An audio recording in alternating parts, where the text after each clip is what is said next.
नमस्कार, स्वागत है आप सभी का। मैं हूं आपके साथ कुमार कुणाल धीरज। आप देख रहे हैं पक्ष विपक्ष। आज हम चर्चा करेंगे 2027 की और कांग्रेस के मास्टर प्लान की। उत्तराखंड में 2027 को विधानसभा चुनाव होने वाले हैं और उसके लिए अभी से कांग्रेस ने रणनीति बनानी भी शुरू कर दी है। 2027 में सत्ता में वापसी के लिए कांग्रेस ने ओबीसी, एससी, एसटी और अल्पसंख्यकों को साधने की रणनीति बनाई है। पार्टी संगठन में इन वर्गों की भागीदारी बढ़ाई जाएगी और सामूहिक नेतृत्व पर जोर दिया जाएगा। जातीय जनगणना के मुद्दे को भुनाने और बीजेपी को चुनौती देने की तैयारी है। कांग्रेस का लक्ष्य कमजोर वर्गों में पकड़ मजबूत करके अधिक सीटें जीतना है। नई दिल्ली में गुरुवार को उत्तराखंड के सभी वरिष्ठ कांग्रेसजन और विधायकों को बुलाकर राजनीति की बदली हवा के साथ ढलने के संकेत दिए गए। उत्तराखंड की कुल 1.25 करोड़ की जनसंख्या में अनुसूचित जाति की हिस्सेदारी 19%, अनुसूचित जनजाति की 3% है। शेष 78% जनसंख्या ओबीसी और सामान्य जाति की है। कांग्रेस आलाकमान ने प्रदेश संगठन को इन वर्गों में पैठ मजबूत करने का जिम्मा दिया है। साथ ही पार्टी हाईकमान ने यह भी स्पष्ट कर दिया है कि एकला चलो या अपनी ढपली अपनी राग सहन नहीं किया जाएगा। सामूहिक नेतृत्व अब पार्टी की प्राथमिकता रहेगी। उत्तराखंड उन प्रदेशों में है जहां 1 से 2 वर्ष के भीतर विधानसभा चुनाव होने वाले हैं। जातीय जनगणना का मुद्दा इन चुनावों में भी राजनीति को प्रभावित करेगा। कांग्रेस इसी उथल पुथल से बड़ी उम्मीदें लगाई हुई है। जातीय जनगणना से उपजे माहौल को भुनाने की तैयारी कर रही है। कांग्रेस हाईकमान राष्ट्रीय स्तर पर इस रणनीति पर काम कर रहा है।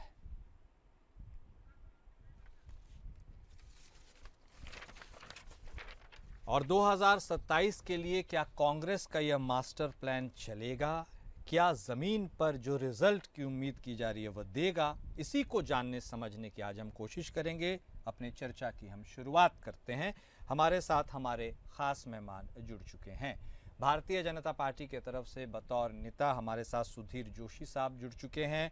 वहीं कांग्रेस पार्टी के तरफ से बतौर प्रवक्ता मनीष कर्णवाल साहब भी हमारे साथ जुड़ चुके हैं। आप दोनों खास मेहमान का स्वागत है। बात कांग्रेस की हो रही है, उसी के कमबैक की हो रही है, तो शुरुआत मनीष साहब आप ही के साथ करते हैं। देखिए, काफ़ी वक्त भी हो चला है जब कांग्रेस सत्ता से दूर है।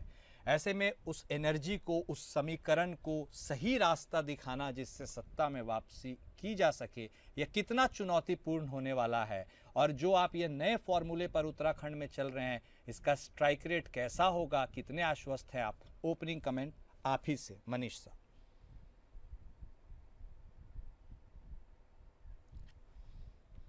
सर सुन पा रहे हैं आप हमें? जी, आप सुन पा रहे हैं मेरे को? हाँ, बोलिए बोलिए सर। सर, जो आपने अपने ओपनिंग कमेंट्स में कहा जी कि कांग्रेस सत्ता में वापसी के लिए, कांग्रेस सत्ता की वापसी या सत्ता में भागीदारी के लिए कभी जोर आजमाइश नहीं करती, परंतु आपने देखा होगा हमारा जो मूल मुद्दा है वो उत्तराखंडियत है।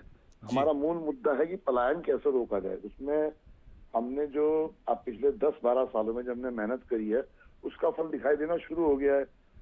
जब पूर्व मुख्यमंत्री हरीश रावत साहब मोटे अनाज की बात करते हैं तो देश के प्रधानमंत्री उसको मोटा अनाज नहीं बोल पाते, किन्हीं कारणों से उसको मिलेट्स बोलते हैं।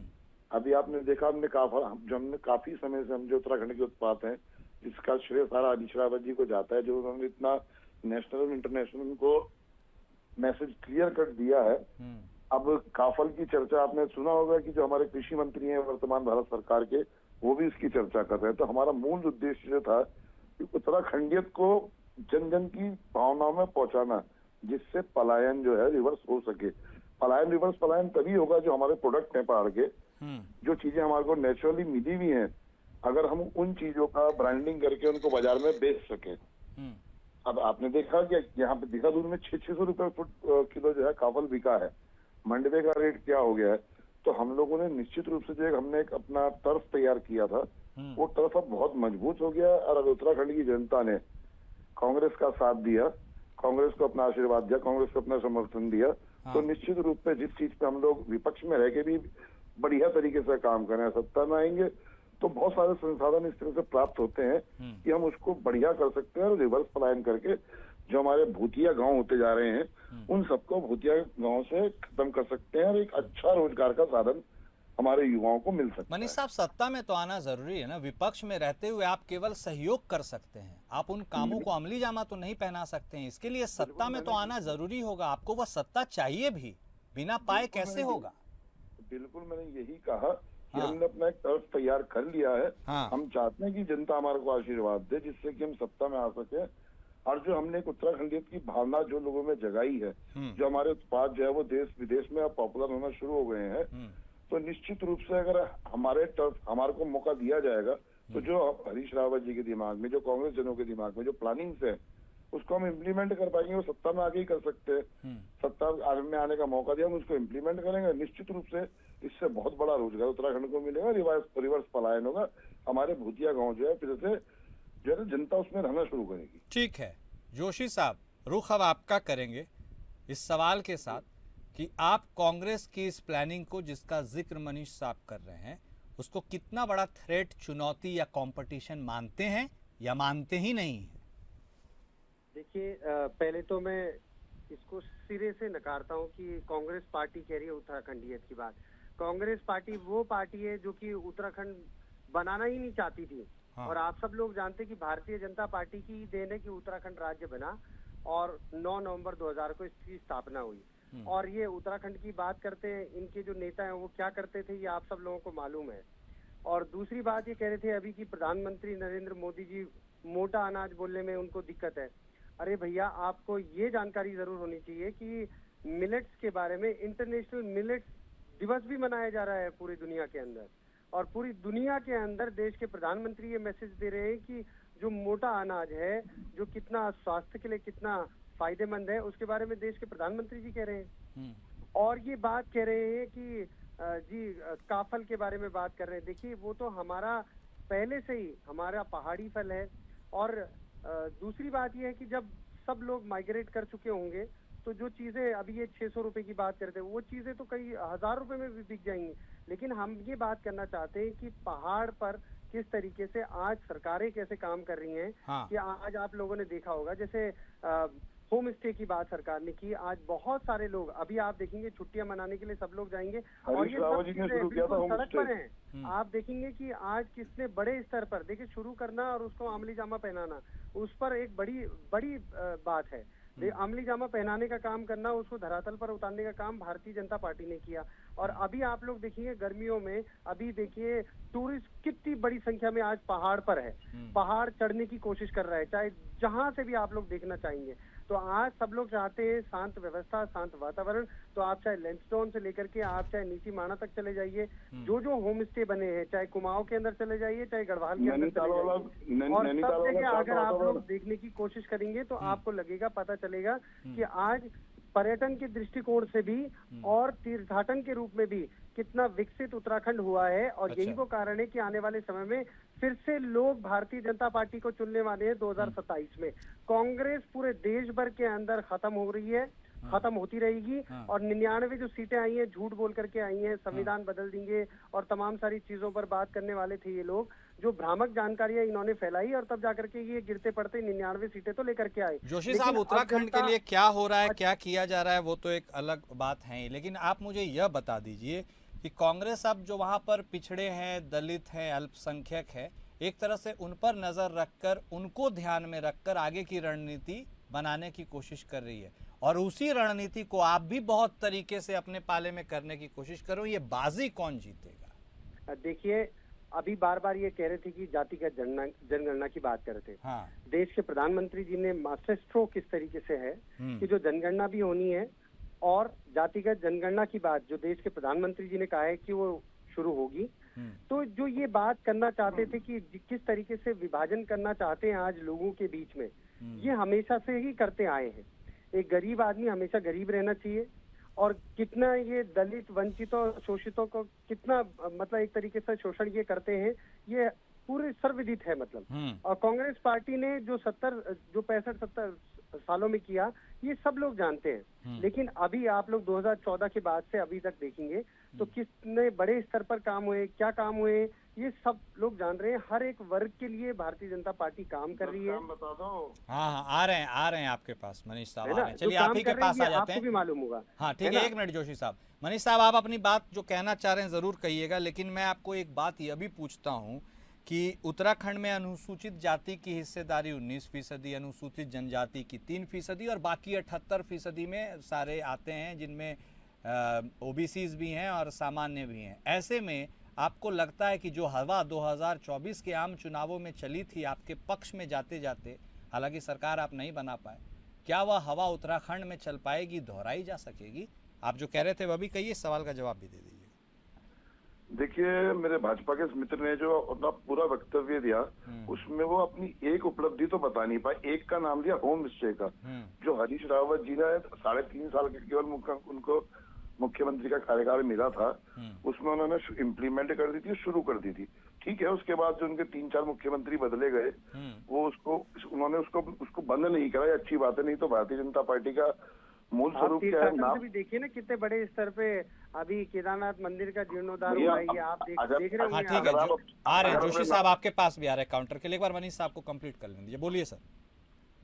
और क्योंकि भारतीय जनता पार्टी जो है ना, वो नाम बदलने में और काम बंद करने की स्पेशलिस्ट है। जैसे हमारी सरकार के टाइम पे जो 4 धाम यात्रा मार्ग था, उसको जो ट्रम्प के दोस्त है ना, माय डियर फ्रेंड, उन्होंने उसका नाम बदल के दिया। तो आज संख्या देख लो, कितने लोग आ रहे हैं ये 4 धाम यात्रा में।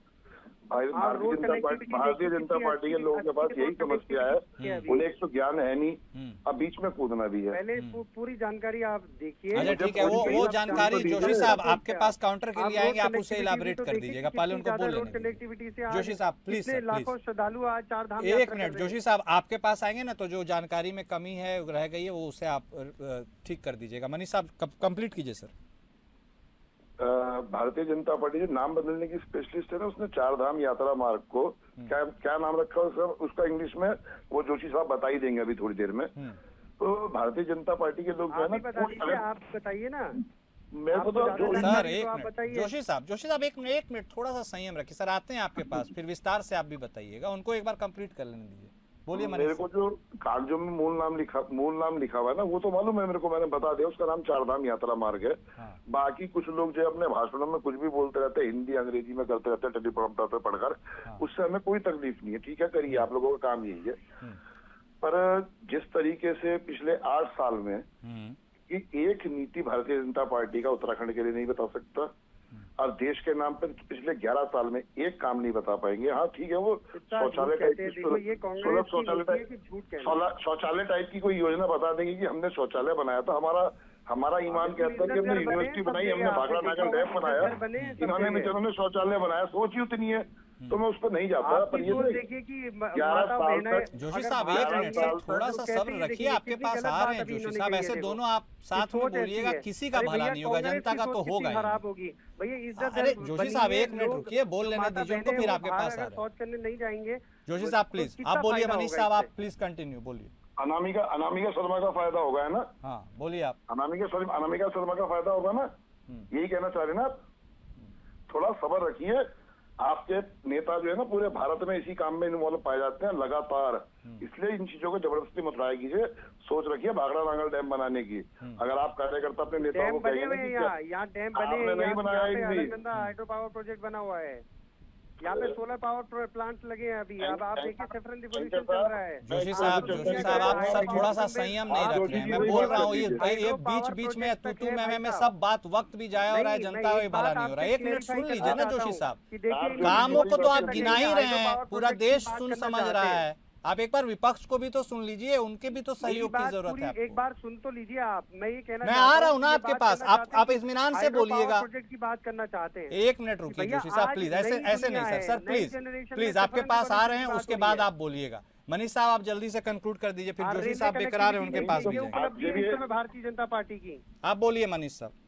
आप एक काम कीजिए, इनका ना जोशी जी का मोनोलॉग चला दीजिए, जब इनको सुनना तो है नहीं, क्योंकि क्षमता है नहीं, ज्ञान है नहीं। चलिए खाली छोड़िए, इनको बोलिए वहाँ बोलिए सिखाया मनीष जाता है। साहब, जल्दी से आप जोर-जोर बोलिए। बोलिए, जोर-जोर से बोलिए। आप डिबेट में आए बिना ज्ञान के आप पहुंच जा रहे Thank you. बोलने जा रहे हैं, तो जो बोलना तो पड़ेगा एक ना मिनट, आपको। Thank you. आप बोलिए मनीष साहब, बोलिए, कंक्लूड कीजिए। आप इनकी आवाज बंद कर दीजिए, तब तो मैं नहीं, आप बोलूंगा, बोलिए नहीं ना, तो आप मैं बोलिए, आप बोलूंगा। बोलिए सर, वो सुन रहे हैं, बोलिए आप।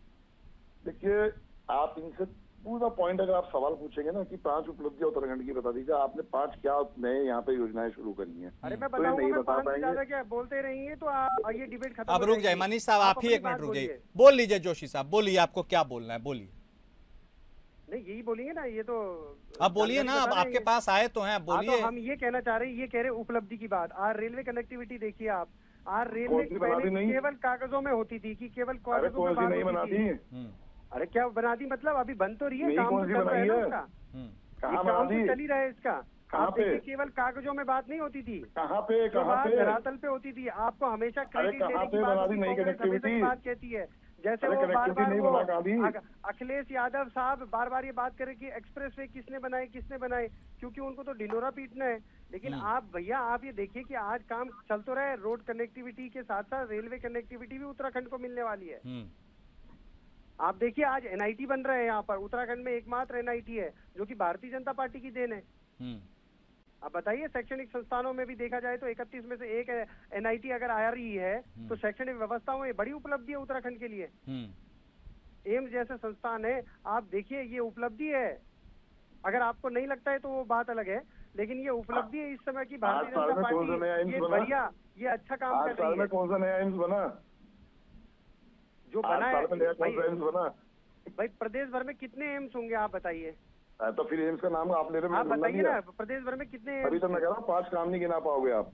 अरे क्यों इसीलिए नहीं मैं गिनाई, कहता हूँ हम तो 5 काम गिना ही नहीं रहे गिना हैं पाओगे आपसे। आप। हम तो गिना ही रहे हैं। आप देखिए, स्कूलों कहाँ के गिना अंदर रहे हो? नए कोर्सेज खुले, 20 साल पुराने कॉलेजेस एम्स के को अंदर गाना आप गा रहे हो देखिए, बैठ के। नए नए कॉलेज खुल चुके हैं। अभी आप बताइए कि नए कॉलेजेस खुले हैं कौन सा? और नए प्रोफेशनल कॉलेज खुले कहाँ हैं। पे? आप बनास के अंदर कौन आइए, सा, कहाँ पे? बनास पैठानी के अंदर आइए, अरे नया कौन सा, प्रोफेशनल कहाँ कॉलेज पे? खुला है। प्राइवेट की बात नहीं कर रहा मैं, सरकारी की बात कर रहा हूँ। सरकारी कह रहा हूँ भाई साहब, आप जानकारी कौन? तभी तो दुरुस्त करिए आप अपनी जानकारी। वही तो सरकारी समस्या महाविद्यालय है। खुला है बनास पैठानी के अंदर, नया कॉलेज खुला है। आप इंजीनियरिंग स्कूल बंद कॉलेज हुए? देखेंगे, कितने स्कूल बंद हुए?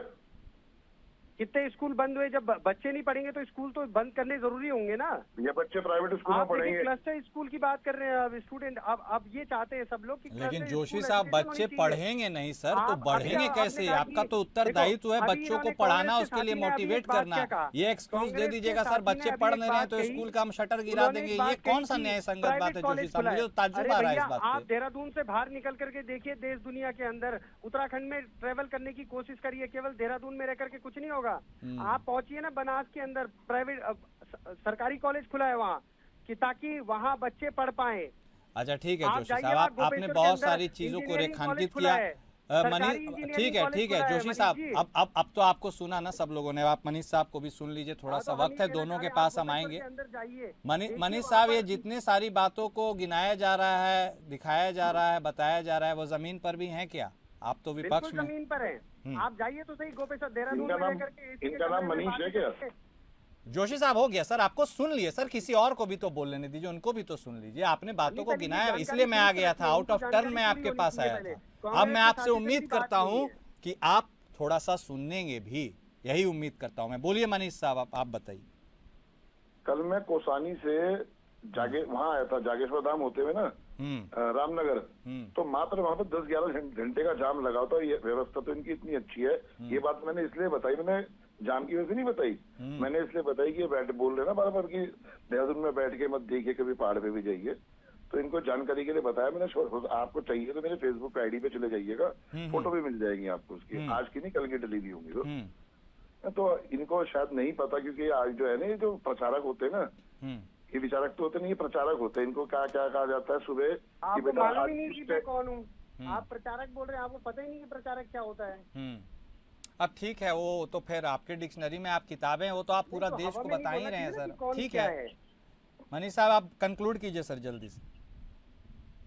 कंक्लूड मैं ये कर रहा हूँ भैया कि आगे से अगर आप मुझे डिबेट में बुलाए ना, तो थोड़ा सा एथिक्स वाले लोगों को, और जो समझ के बोलते हो ना, जो बीच में हाँ, तो disturb अगली ना बार करो, हमें भी जब ऐसे बुलाओ लोगों को तो बुलाइएगा, मुझे मत बुलाइएगा। विपक्ष के लोगों को, ऐसे लोगों को बुलाओ जो थोड़ी जानकारी रखते हो। धन्यवाद। ठीक है ठीक है ठीक है।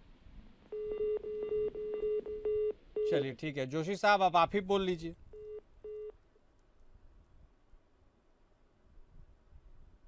चलिए ठीक है, आपसी तू मैं से यदि देश का भला हो जाता तो इससे बेहतर तो कोई बात ही नहीं हो सकती थी।